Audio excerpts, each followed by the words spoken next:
Talent பிக்கிங்ன்றதே ஒரு விஷயம் தான். That is the talent. So have to you to that sir? இங்கே ஃபிலிம் மேக்கிங்கில் வந்துட்டு ரொம்ப முக்கியம் வந்து மோர் தென் ஸ்கிரிப்ட், மோர் தென் ஃபிலிம் நாலேஜ், இது எல்லாத்தையும் தாண்டி ஹூ யூ ஆர் அப்படின்றதுல ஒரு பெரிய இது இருக்குது அங்கே இருக்குது. ஸோ அந்த விஷயத்தில் அவங்கெல்லாம் ரொம்ப பெர்ஃபெக்டாக இருந்தாங்க. The people those I work with they're very noble people. அவங்க எல்லாருமே வெரி நோபல் பர்சன்ஸ். அவங்களோட இன்டென்ஷன் வந்து எல்லாருமே ஒரு நல்ல சினிமா பண்ணணும் தான் இருந்துச்சே தவிர there is no back any other back agenda. இப்போ சினிமாவில் பார்த்தீங்கன்னா நிறைய இது நடக்கும்.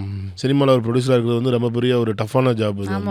இது நிறையா வந்து படம் எடுக்கும்போது அவங்க நிறைய ஏமாற்றப்படுறாங்க, நிறைய இது பண்ணுறாங்க. ஸோ என் கூட ஒர்க் பண்ண யாருக்குமே அந்த மாதிரி இந்த பேக் ஆஃப் த அஜெண்டாஸே இல்லை. ஸோ அதனால தான் அவங்களாம் ரொம்ப பெரிய இடத்துக்கு போயிருக்காங்கன்னு நான் நம்புகிறேன். நான் better we are looking for good more than a good script. ஒரு குட் ஸ்கிரிப்ட்ன்றது வந்து ஒரு ரொம்ப பேசிக்கான ஒரு விஷயம். ஒரு நல்ல ஸ்கிரிப்ட் அப்படின்றது மோர் தென் தட் அதை தாண்டி ஒரு ஒரு நோபல் பீப்புளாக, ஒரு நோபல் அஜெண்டா இருக்கிறது ரொம்ப இம்பார்ட்டண்ட்டாக பார்க்குறேன். ஸோ அந்த மாதிரி பீப்புள் தான் நாங்கள் அசோசியேட் ஆகிறோம்.